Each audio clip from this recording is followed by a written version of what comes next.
داداش جانش دردی سر تو موند می؟ دردی سر موند؟ انا الکی بو دردی سر اومد چه گپ زد؟ اما یک تا گپ گویم جنگ نمیکنید میمانه؟ نه گپ زنید چی گپ دارید؟ گپ زنید همین وای توی ما و مادرتان انگشترین پدرک کدگی بودن کو چاله چاله بریلیانت؟ ها خب همونو گم کردم همه جای میکوام نیست ولی گم کردی درست باز میکوام نیست جنگ نمیکنید مادرتان بیم نمیگوید می؟ نه ما چه جنگ میکنیم برای چی زیغ میشی؟ دوزی خونه برای چی زیغ میشی؟ چه دوزی خونه؟ او وقتی که همه کسی ما پول گرفتن دا دوزیدن دا او همه چاله رو احتیاط نمیکنی کسی ما دا مونده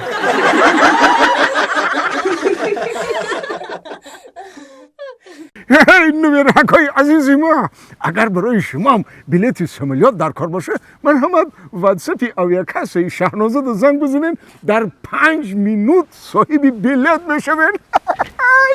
رفتی بچم از زوری بد کردی که اکا نه که خوش رو پاپ کردم ها دامادم لاخ بوده اگر لاخ نباشه همیره میگیری اکا نه که همینجا جای پول کار کنی زور بوده میستم همینجا همیشه داماده میستم امروز یک عویتی خوب میشده گیا حساب شما اکا حسابی همون دوستمی تو خود من دوستم کار کردم ای همین استاد رازی خدا رازی فهمیدی اکا هم نیست اکا چی گویش همون السلام علیکم و علیکم سلام سلام علیکم اکا مختنه و همین برادر شناختم اینا همه میشناسن بچی من شما را نمیشناسم شما را اگر شناسید همه شناختن اینجا گپ نیست من همین آدم شناختم که ای بیسر ناز گوش کن چی گپ داری تو چی همینجا هم گپ داری؟ یکم گپ داری تو چی گپ همینجا بوده؟ نه اگون گپ اکا آرام شو چی گپه؟ اکا جان آرام شو من این بچه‌ها دا گپ دارم خیلی گپ خیلی اکا بری چی گپ داری؟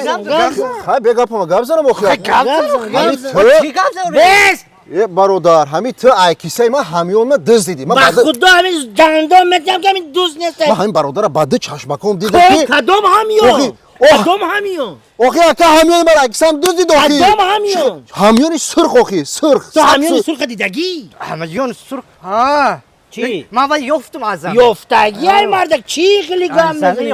خای اکا سه بار پرسیدم که اینی کی گفتم این شیگم نزد گرفت و رفت گرفت خودش حلالش بود به حواله نه خای گوش که اکا یافتی با چی با میلیسه دا نبردی اخی میلیسه دا چی با نبردی؟ گفت بی روز یکشنبه بود و میلیسه خونه ده هیچ کس نبود ای براتن روز یکشنبه روز استراحت کی هست هیچ کنیست اکا جو مالش خای یکشنبه استراحت با چی با روز دوشنبه نبردی اخی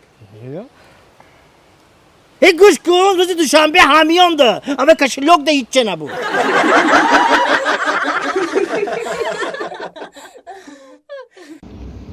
ای باور که منیجر جان روز بیگشتی ده یگان کلین میه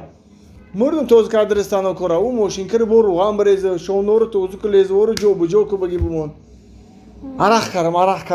با این عکسی کار کندیسن درمان 500 که هر چه سوام جا بدنی استاد بکاری خودم بکارم سلامتی خوب مرمان ای سلامت باشی استاد جان کمتر سراسی ما اینه کی چی میگیریم این سرما اینا تلفن ما کجا دمونم خوب تره اینم جا میمونم اینم جا دمونم او خاشید چی پرابلم نیست نه اکا جان چه خیلی پس کنیم شما چه خیلی پریچاز که معقولای مجبور که واسه گپ پیش شما یکم برای ما دیدم تاکزاشم دیدم اونجا پریمخ نوشته انا اینم رنگی خودش بگی یکا رنگ خودش همین رنگی خودش کم کی بگی نه کم بالای گوشو کم بگی چی رنگی همین کانتوفکا وریتا کم باز یک دقیقه من امیر کم شونه کنم خودم میدونم اخی ما این سوال خوندگی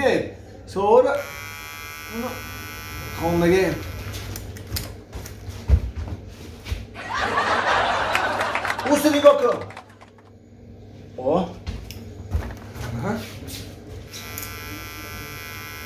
اوست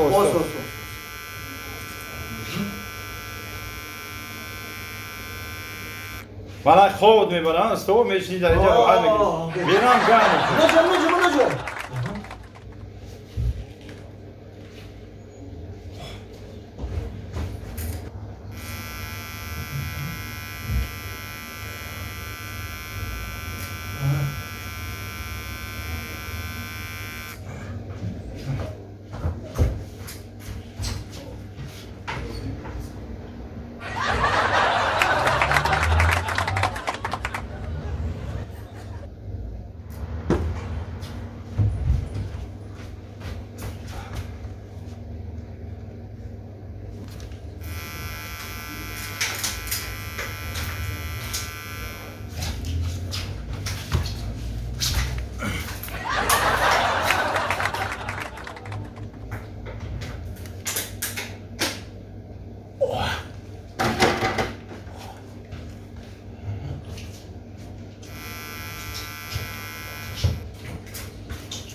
انا اکا جان تمام سلامت باشی سلامت باشی دستت درد نبینه استاد اینا جورا یکم با پیش اومدیم معقول شد خاینا جورا جای کارتم دیدیم ها همینجا گذاشتیم دیدیم سرترش کنن سایه بود بعد نیخ شروع پاس میکردی خای نصیب باشه بم مییم پیشت میدرویم انا خدیره بودای خبرت میگیریم چند پول شد استاد حقی کاری ما اکا 300 سومونی چند سوم 300 سومونی بیا شوخی نکن استاد اکا ما شوخی نمیکنیم ما اینجا پلی نالوگ بتیم پلی برجسی بتیم پلی کاندیسانر بتیم پلی سویت بتیم برای همون 300 سومونی در تمام شهر نویو همین 15 اصلا 20 سومون 10 سومون 5 سومون هم پاس میکنن در قشلاقو اکا جان نخود خیلی یکم نو پرسید اومدیم شیشته موی سر گرفتیم گلاگول شدیم اخی یا شوخی که استی یکی بکم کن همین گفتم که همین موی سر پاس کنی 300 سومونی تمام ولی ارزان نمیکنی اخی نه همین 300 سومون میگیری 300 سومون مال جورا مالش این اما 300 سومونی گفتگی تمام اینا 1 2 3 اینا 300 سومون بگیو دویم بار ما پوم داری سرترش خونه تل میگم فهمیدی تمام ایجد پروانه کاکا کدوم کلینتی که یا بار سرتراش خانی ما اومد حیاتش دو دیون باره نمیاد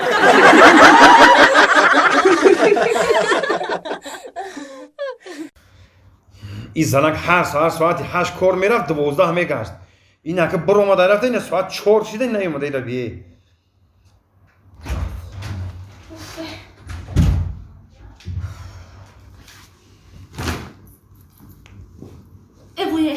در کجا میگردی؟